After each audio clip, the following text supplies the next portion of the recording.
Lagos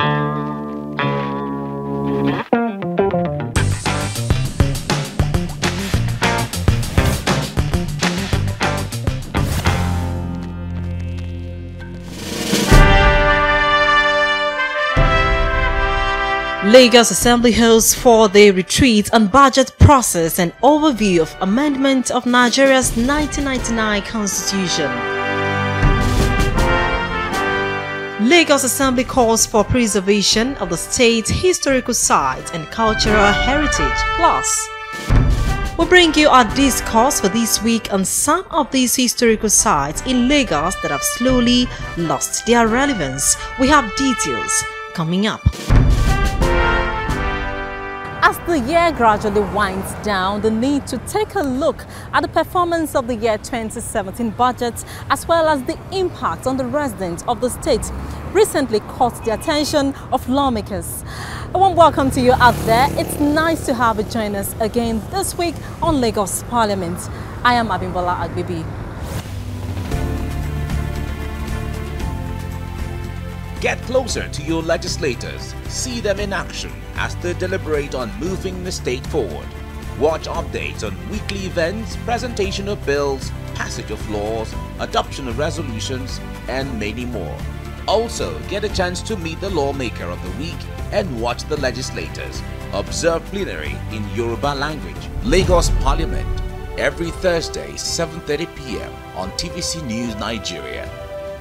Lagos Parliament, bringing the legislature closer to you.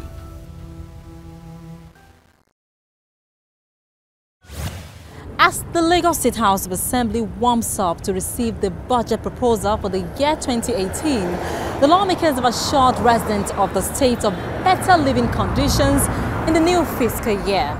Now, this formed part of deliberations at a 4-day retreat organized by the legislature and which held in Abeokuta, Ogun State. It was a gathering of the 40 members of the Lagos State House of Assembly at a session with scholars and senior advocates of Nigeria on issues related to the well-being of the states. As the year gradually winds down, the need to take a look at the performance of the year 2017 budget and its impact on the livelihoods of the residents of the state became paramount. This was the focus of the 4-day retreat tagged Budget Process and Review of the 1999 Constitution. This program is a step in the right direction towards ensuring that the legislators are well grounded in the budget process. Speaker of the House, Right Honorable Mudashiru Obasa, harped on the significance of the gathering in helping legislators to understand the budget process technicalities. Very soon the governor will be coming with his budget presentation. We've been doing that, but we need to do more. When you talk about budgets, you have the revenue aspect of it, you have capital expenditure aspect of it, and they talked about federal allocation. Are we really in a better position to really examine their presentation? And that is why we are here. We have to understand the budget. You know, you cannot be a legislator without understanding budgeting principles. And part of why we're here is to get a firmer understanding of the budget principle. We say we have the power of the purse. That means that, you know, when the budget is brought to us, it becomes an appropriation bill and then an appropriation law. And that is what we use for development. We've been doing budgets, we've been handling budgets, we've been performing oversight functions, but we feel we still need to learn more. And that is why we have come, so as to articulate the budget processes, then sharpen our oversight function skill, then articulate our plans towards 2018. For you to keep on the momentum, you must keep on improving yourself. Some of the lawmakers observed that the year 2017 budget had so far recorded a few setbacks owing to poor revenue generation, among others. But there is hope that the year 2018 will bring good tidings to residents of the state. We suffered some setback in form of revenue generation. There was a lot of challenges because what we got was not as great as what we recorded in 2016. Then even the revenue we generated locally is not as great as what we generated in 2016. So it's going to actually affect the performance of the budget, because we all appreciate that budget is predicated on the revenue, not expenditure. And when we are not getting the desired revenue, then the expenditure aspect of it will suffer some setback. But by and large, I'm still expecting a budget that at the end of the year, we will be able to do nothing less than 84, 85, 86%. We all know the challenges that revenue has thrown onto the laps of governments in Nigeria. But with all the difficulties, we should thank God, and we should thank the hardworking governor of Lagos State, Governor Akinwumi Ambode. We should thank the Speaker and members of the Lagos House of Assembly. This thing takes a lot to squeeze water out of the rock. It's not easy because we are not in ordinary times. We are in some difficult times. So we will not rest on our oars until we see and we achieve that the good of Lagosians become better. The event also offered a platform to talk about the ongoing 1999 Constitution Amendment, as well as the various contending issues as they affect Lagos and the need for it to be given a special recognition among other states of the Federation. We deserve it. It's not just for political reasons or any other thing, but because of the status of Lagos in this country and in West Africa. So I'm sure the current administration at the federal level will see reason behind this demand. We are playing politics of geography. We are playing politics of I don't live there. We are playing politics of ethnicity, tribalism. We will continue to press, to ask, to beg for this thing. We deserve it. Everybody knows Lagos deserve it. Well, I think there is need for restructuring. There is need for review of the Constitution. There is need for the standard of living of the people to really move up and the cost of living in Lagos to come down. The lawmakers are confident that the program will not only go a long way in sharpening their legislative skills, but will also help them in making decisions that would impact positively on residents of the states. Now, as vital as monuments and historical sites are, there are fears that a good number of them may have gradually lost their relevance in the cultural and political history of a state like Lagos, owing to unbridled demolition and removal of such in the society. In addressing this issue, the Lagos State House of Assembly recently called on Governor Akinwumi Ambode to direct the Acting Commissioner for Tourism, Arts and Culture, Mrs. Adebimpe Akinshola, to make efforts to ensure the state's historical sites and cultural heritage are well preserved.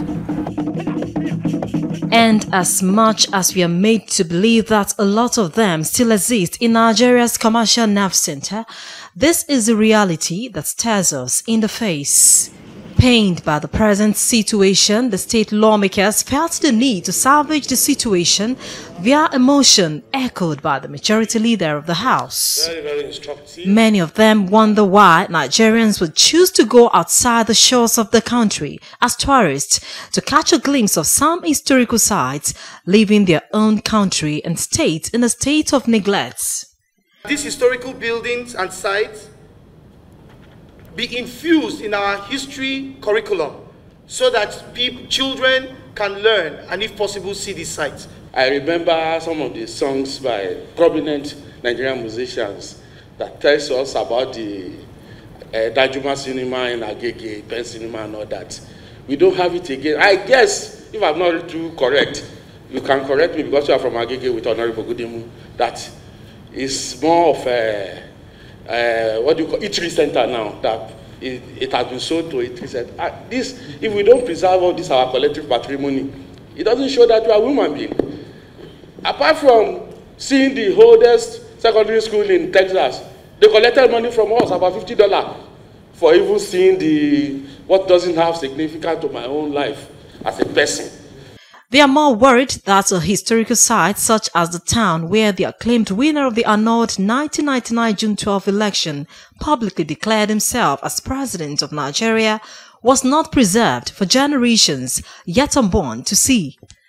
In salvaging the situation, here are the calls made to Governor Akinwumi Ambode on the need to preserve the state's historical sites and monuments. To call His Excellency Mr. Akinwumi Ambode, Governor of the state, to direct the Commissioner for Tourism, Arts and Culture to liaise with the Lagos State Center for Archives to go around the state and compile buildings of such architectural value and long-standing history that are relevant for preservation.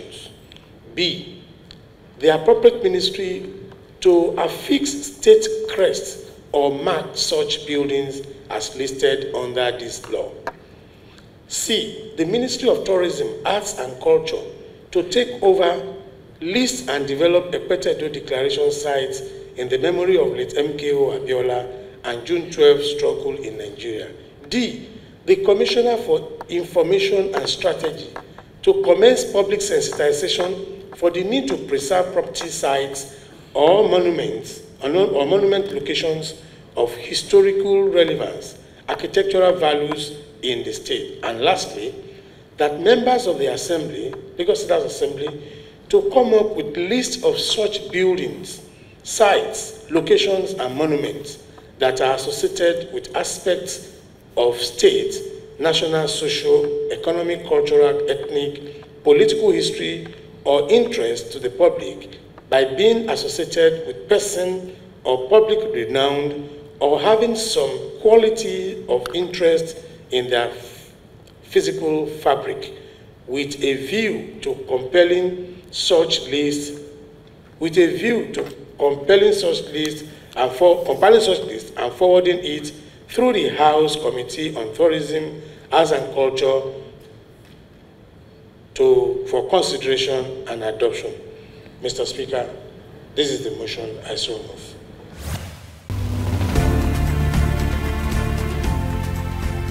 Get closer to your legislators. See them in action as they deliberate on moving the state forward. Watch updates on weekly events, presentation of bills, passage of laws, adoption of resolutions, and many more. Also, get a chance to meet the lawmaker of the week and watch the legislators. Observe plenary in Yoruba language. Lagos Parliament, every Thursday, 7:30 p.m. on TVC News Nigeria. Lagos Parliament, bringing the legislature closer to you. And joining us in this week's discourse is the prime mover of the motion that called for the preservation of the monuments and historical sites in the city of Lagos. I have here with me the majority leader of the Lagos State House of Assembly, lawmaker representing Ikorodu Constituency 1, Honorable Sanai Agumbiade. Let's go on this time out. When we come back, the discussions will begin. Get closer to your legislators. See them in action as they deliberate on moving the state forward. Watch updates on weekly events, presentation of bills, passage of laws, adoption of resolutions, and many more. Also, get a chance to meet the lawmaker of the week and watch the legislators. Observe plenary in Yoruba language. Lagos Parliament, every Thursday, 7:30 p.m. on TVC News Nigeria. Lagos Parliament, bringing the legislature closer to you. It's nice to have you on the show, sir. My pleasure. Now, there are loads of historical moments that this present generation may have missed owing to our nonchalant attitude towards the need for us to preserve our monuments and our historical sites.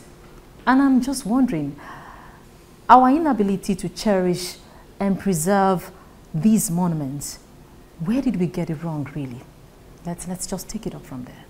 I will see it from the angle of the parents, governments, and the present generation of Nigerian leaders.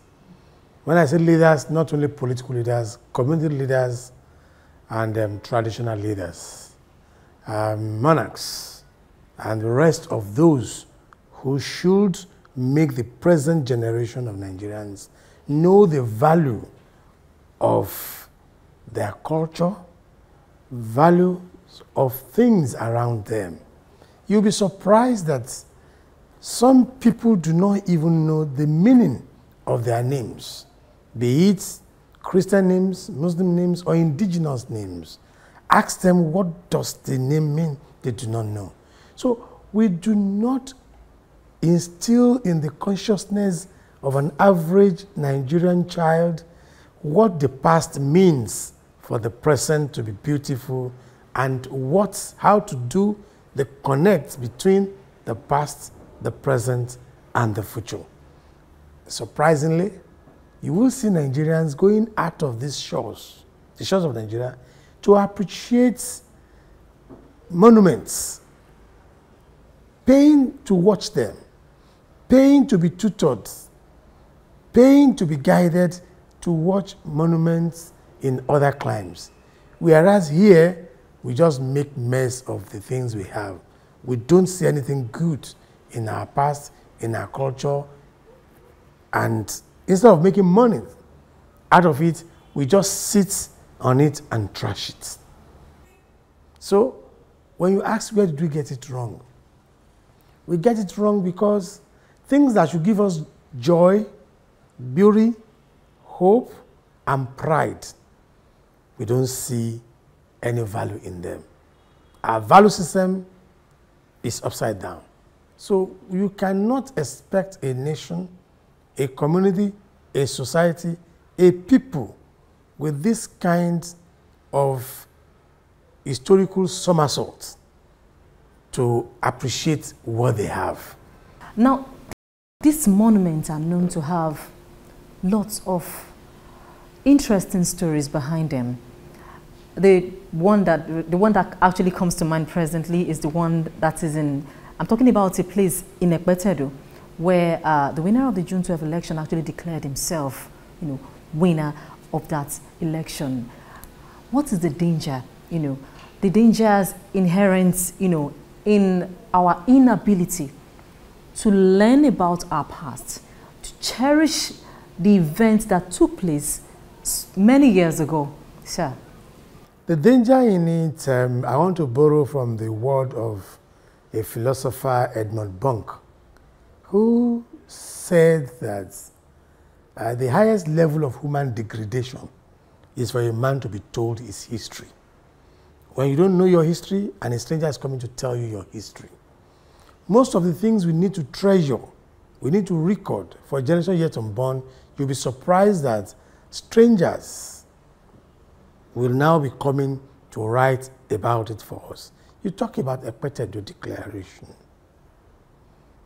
We had political imbroglio as to who won the June 12 election, and everybody believes Moshood MKO Abiola won the election. Election was annulled by the military junta. MKO insisted on his mandate. People stood by him. And of course, he went out of exile. He was invited back. He went to exile. Then he was invited back to the country. He came back. And he was motivated. He was encouraged to declare himself as the president-elect of Nigeria. That act, that historical act, was perpetrated at a site called in Ekpetedo, and they say Ekpetedo Declaration. It is Ekpetedo Declaration that got MKO Abiola into detention, which he never came out of. So where that significant act in history was perpetrated in Ekpetedo, where is it today? If you ask 100 people outside Lagos, they may not know. But that plays a very significant role. Whereas in Lagos State, there is a law known as Listed Site Preservation Law 2015. What happens to that law, if I may ask? The law provides that the government of Lagos State can list and preserve buildings, sites, and monuments with historical values. I believe that some of the sites are being preserved, but we still discover, and that's why we came up with the motion, we discover some buildings with serious old architecture that can be preserved. Are we preserving them? Do we even know them? In no time now, the landowners, the property owner, we just destroy, we just demolish it and turn into any other thing that can give money, that can bring money to them. Now, talking about these historical sites and monuments, there was another one that actually caught my attention. I heard that the Lagos State House of Assembly actually, some decades ago, had the first plenary at a particular place in Lagos. Of course, not in LSHA Ikeja, where the legislative building presently stands. And I was like, I wish I could see that building.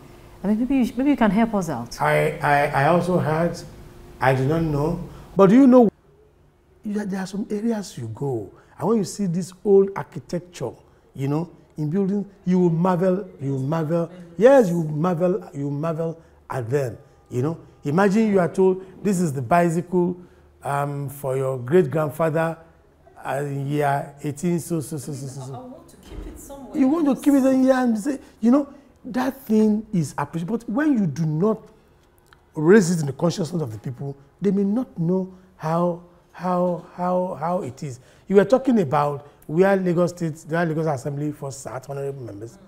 It should have been a very nice thing now, even if it's a room. These are the seats. These are the chairs. This is the table. This is the gavel. This is the wig used by the first person, and it is decorated there. Everybody will want to know what happens there. Now, having highlighted these monuments and historical sites, how can we bring them together such that they can become of immense economic benefit to Lagos as a state?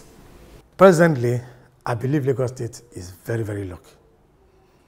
And if we take the best use of what we have now, we will be soaring. Do we still have any of these historical sites that we can actually pull together? Unfortunately, the present governor of the state is so passionate about tourism. If he has his way, he will expect carnival everywhere, every day. When you do carnival, people sell things. There is exchange of commercial activities and money. And that will increase, you know, the economy of the state. That's on the side of the governor. On the side of the commissioner for tourism, she's a woman that's so passionate. Honorable Mrs. Akishola, she was once in that one. She's somebody who is very passionate about that ministry. And whenever you see her in public function relating to tourism, you will see how spirited she is. When we went to Oyo State the other time, right in the heart of the former Oyo State Parliament, we were taken into a bunker. And they said that's where political offenders were detained. That part. It was like a cell, you know. You have to develop this place so that anybody that comes to Oyo will come and we want to see where it is. Murtala Mohammed was killed somewhere at a spot. Where is the spot? Every country, every community has the beginning, the site of its beginning. Now, do we preserve those sites of beginning? Now, for us to get to this point, for us to get to the point where we will have tourists from different parts of the world coming to a city like Lagos, just to have a glimpse, a look at these monuments and historical sites, how can we make this dream come true? Of course, this is an effort being made by the Lagos State House of Assembly. I believe the Lagos State government would also key into that. I mean, who are those people that need to work hand in hand with this government in ensuring that this dream is realized? The local government in areas with these sites, the local government officials in these areas where those buildings are located, the Ministry of Tourism, Ministry of Information, the executive governor of the state, all working together. You are talking about City of Lagos. We are not talking about City of Lagos here. We are talking about Lagos State, which comprises of 5 divisions. Ekpe people do boat regatta as far back as the 60s. There hasn't been enough, there hasn't been, I mean, I talk about Ijede there in Ikorodu division, you know, they had this bull regatta. But there hasn't been enough encouragement for people that do it. This LSHA has been on for a while, before we were born, you know, and when we started this thing, you know what happened? We started with just one community, Aga people. We wanted to showcase Aga people. But because we wanted to write a book on it, we had our research. Research now told us that they do it in Nisele. Research told us they do it there. Gradually, research told us they do it in Imota. Research told us they do it in before. At the end of the day, we had 7 different communities instead of 1 that we had. Some could not parade LSHA because they still have this stick, but they don't have people that can work on it because it is an act that must be mastered. Commissioner for Information should help in propagating the provisions of that law relating to listed sites and monuments. Most people don't know there is a law to that effect. So when they know there is a law to that effect, and what does law say, people will want to comply. And gradually you see people buying into it.